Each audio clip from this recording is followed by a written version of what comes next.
Hey guys, thanks for checking out the video. I'm sure some of you have already noticed that I have already uploaded part one of the compilation. All of those videos were shot in South Carolina with a really old camera, and they were shot back in 2020. And it was the teardown of this instrument that I bought to rebuild. This is part two. Everything here was shot in Alabama after we had returned to Alabama, and I had a little time to work on the instrument. Some of you already know this, but for those of you who don't, this project has been postponed a couple of times.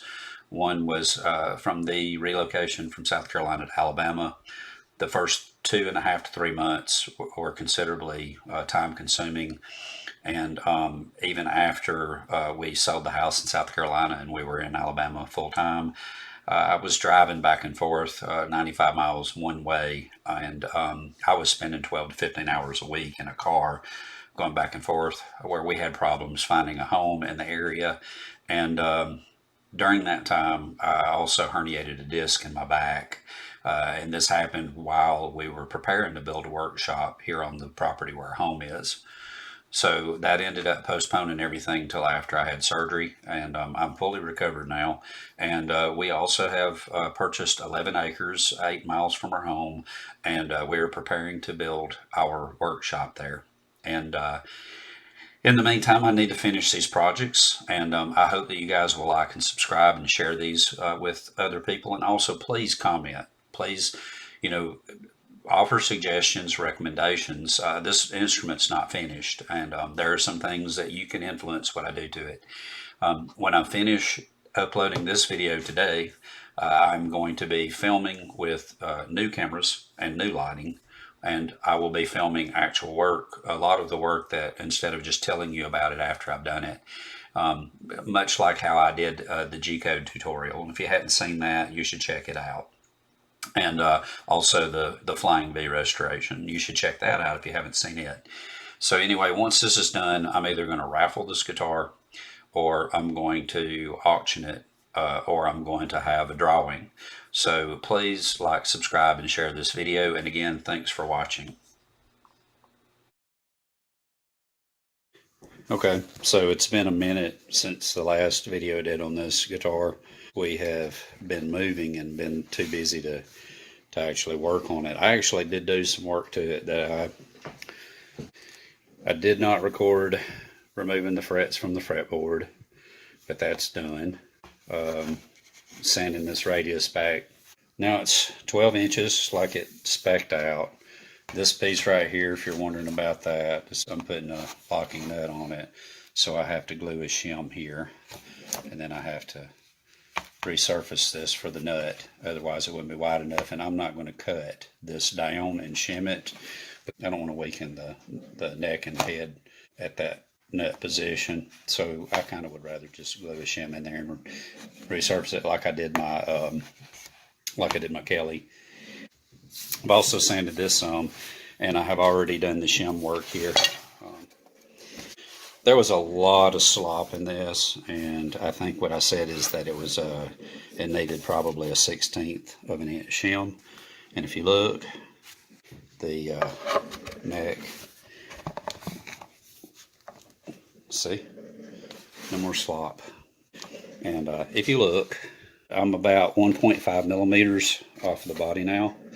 If you remember, this used to be at an angle because they had that tailpiece on here, and I don't like that. I like for the fretboard to be close. I'm used to neck through construction. That's my preference, and that's what I'm going to be building. But if you look, this neck is actually ready to be glued in place. I'm going to fill these with wood. I'm going to drill some new holes. I'm going to countersink and put some screws in just for strength, and then use filler like dowel. But if you look, there's no more slop in the neck. So I got rid of that. And this is, like I said, the fretboard's really good and flat. And this is a bridge that normally is installed on a headless guitar. And I'm going to have to fit this a couple of times before I actually set it into place. And I'll show you why. When you get to the 12th fret, that's not 12 and 3/4, right? It's 12 and 5/8. So 12 and 5/8 would be a 25 1/4 scale. If you look where the tailpiece used to be, and it used to have that piece of crap BC Rich one-piece adjustable tailpiece, this thing was advertised as a 25 1/2 inch scale. But these, I think, were made in Indonesia or something. These were not American made, and they used a different scale on them. I'm going to bore those holes with Forstner bit and chisel out just a little bit of a glue relief and an air escape channel. I'm going to take that dowel and I'm going to drive that hardwood dowel in there and there, cut it off and sand it flat. And anyway, so that's next. And the hole I showed you on the back of the body in the neck pocket, those three, I'm about to glue those now. I'm not going to put the frets in until I set the neck and give it a few days to dry and put my screws in and everything, because I don't want anything to move after I do it. These are stainless steel jumbo fret wires. So when I finish this instrument, I know it says Bronze Series up there, but it's not going to be a Bronze Series anymore. And I'm going to try to auction it off. But first, I'm going to have to set this bridge after I get everything in place and adjust it and make sure of the positioning, because they don't give you a whole lot of adjustment on these. So I have to get this pretty close the first time. I'm going to use 2 screw holes and align everything and then see how close it is. And then if it's not close enough that later down the road someone can intonate it easier, if anything moves, I'm going to reposition it if need be, because I want whoever gets it to not have any trouble with it even 10 years from now. I filmed this on my cell phone, so I apologize that it's not in better focus and all that, but we're still unboxing stuff and my desk is not set up and we don't have my camera out yet. So we're getting a workshop built out back, because this address is the address for my business I'm starting. My NC machine will be here end of May. It's scheduled last week of May, but it may be early June. And I have to have a place to set it up, and band saws and my scroll saws and all that stuff. And then I'm still going to do some stuff like this, but I'm really just doing this to show you guys what I do. I'm going to be building, and I just want people to see what I do. I did some work and didn't film, and I apologize for that, but here are some pieces that they put too big of a screw, and they didn't pre-drill it, and they broke these 2 sides. And of course that would still hold that plate, but what I'm going to do is I'll clamp a piece of wood down here so I got more of a surface. I'm not going to rely on that. And then I'm going to cut this out, and then I'm going to take a piece of poplar and glue that in there on each side, and then I'm going to cut it with the router with my other flush cut bit here, and then I'll re-drill the holes, so that'll be new wood and it'll be poplar. The neck's glued now. Okay, that's dust. The neck is glued now, and I've already done some sanding, and as you can see, it is fit, and I did cut that contour in like I said I was going to do here. Anyway, so the neck is set, it's glued, it's not going anywhere. And here's where that shim was, where I had to get rid of the slop in the neck here. And like I said, when I'm finished with this, you're not going to be able to tell that any of that had to be redone. But that is like incredibly smooth and sanded. And then the other thing I did, why I wanted to set this neck in, is see this contour, because these used to be really sharp edges, and when you were transitioning down the fretboard to play during playing a solo. But it was really sharp, and now I've got the same contour as this. Okay, so the neck's glued in, right? But I want it to be sturdy. These screws were in here. Okay, so these holes go all the way down into the fretboard, and this fretboard had been misaligned before. I'm going to take these because they're too close to the edge, and because I'm not relying on the screws to hold the neck anymore, I'm using the screws for added support. I don't want to give anybody the false impression that the neck is still bolted on, because I don't want anybody to pull screws out of it and think, well, how come the neck won't come off, and then bust the material here. And there's a South Carolina number calling me for some reason, but bust that piece of the body loose. I don't want that to happen and them tear the guitar up. So what I'm going to do is I'm going to drill these to 3/16, and I'm going to drill these not just here, because keep in mind there's threaded holes in the, well, I say threaded, threads from the wood screws in the neck. I'm going to put a piece of tape on this bit to mark it, and I'm going to run this bit that's almost the right size, but 3/16. I'm going to run it all the way down in each one of these holes, and then clean it, and then I'm going to glue hardwood dowels into all 4 of them all the way into the neck, which means that now you're going to have 4 hardwood dowels that are glued in the body and the neck. It should be plenty sturdy and never, never come apart, never have any kind of issue, never move.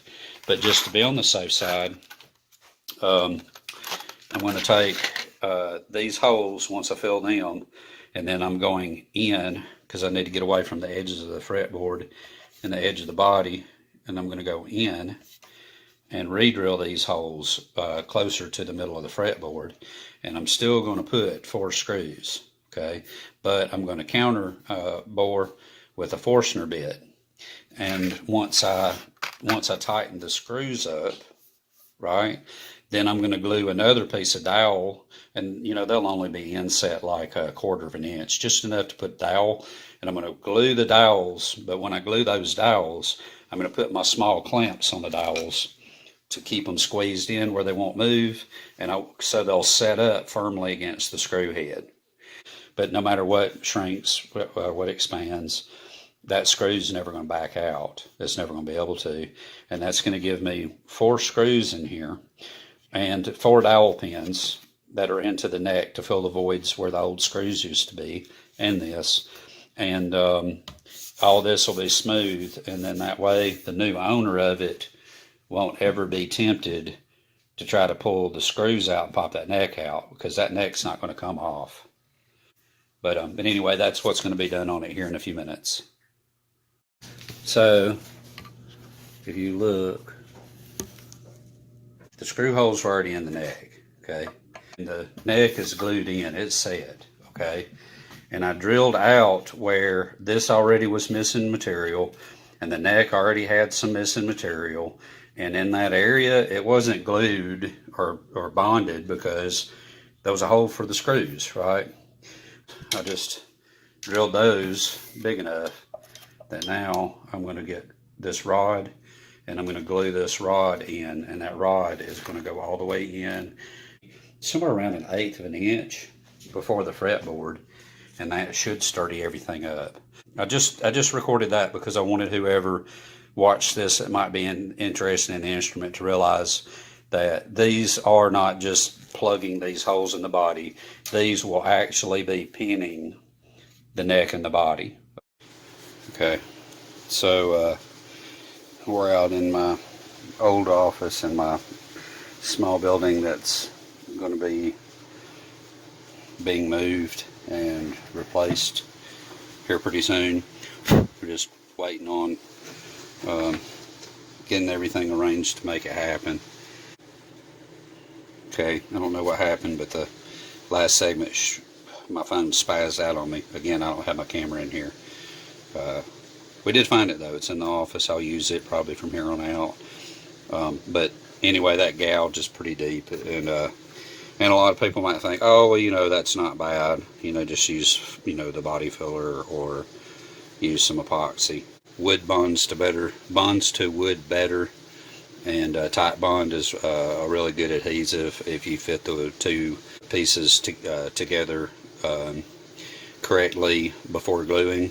Usually it makes a joint that's stronger than the actual wood grain. So I would rather fill a deep gouge like that with wood and sand it. I know it's a little bit extra time, but the intention here is just to show what you can do to an instrument, you know, because again, I've been telling people for a long time the biggest difference between a $1,500 to $2,000 instrument and a $700 instrument made with the same woods and most of the same materials is the luthier time. Micro leveling the frets, making sure that the setup on the bridge is perfect, you know, or as close to perfect as it can be. The nut, you know, basically the setup on the guitar. So that's what really makes the instrument play. I've heard all kinds of things. I hate to call myself an expert at anything, but I can tell you that I've been playing instruments and working on instruments for myself and my friends and bandmates for 30 years, and I can tell you the actual time spent setting up, leveling, intonating, and all of that is really what determines how well a guitar plays. And any of my friends that have known me since I've been playing guitar and since I started learning to do, you know, my own repairs and such, they will tell you that when I set an instrument up, it literally plays like it came out of a custom shop. It is the setup work. It literally is the setup work, as long as you're not using garbage materials. Okay, so that's flush. Well, that's just barely higher. I mean, probably not even enough to note. This one's completely flush. That's using that bit. And now I'll cut this piece out with this bit. Okay, so went ahead and took care of this end of the neck to prepare it for the new nut. Can't fit it any better because the nut's not here. I thought it was going to be here this week. And then this is what I was talking about. See? And then all I have to do is drop the cover in there and mark the holes. Anyway, drill those back out, and then there'll be some solid material there to hold that in. And anyway, that should take care of that problem. Now I need the nut to get here so that I can finish this piece. I'm probably gonna have to shim that nut, but the main thing is I want to make sure I got this good and level and that it flushes up here. And of course, you know, I got to put the of course, you know, I have to put the frets on and level the frets before I can actually get the nut adjusted correctly, shimmed correctly. Anyway, it's coming along. It's taking a little bit of time because the full-time job with the plant startup. So I'm just working on it here and there, a few minutes here, a few minutes there as I have time. I'll probably put the videos together into one video and then try to auction it off, because someone may decide hey, you know what, I would rather pay a little bit more money, but pay a little bit less than one of these used midline instruments and buy this one that's been upgraded and all. I'm going to put a momentary kill switch in here, so whoever gets it, and I'll demonstrate that when you're playing videos, and you'll have a momentary kill switch. You don't need one, but it's just something cool to add. I haven't decided for sure I'm going to add it. I'm going to wait and see if I get any feedback from people, but I think I'm going to add a momentary kill switch, maybe just a white momentary kill switch. I'm just going to finish the instrument out from here on out with the new hardware and everything, a new paint job, because I mean, it's not going to be a $2,000 guitar. It's just it's a bronze that's been, you know, upgraded and tightly fit, and it'll be set up like a top of the line instrument, but it won't have all of the hardware and its, you know, and its Agathis body. You know, it's just going to be better than the Platinum series, in my opinion, better than the Platinum series. And I think I should be able to get a little more out of it when I'm finished with it than a Platinum series, because it'll be in better shape and sound better.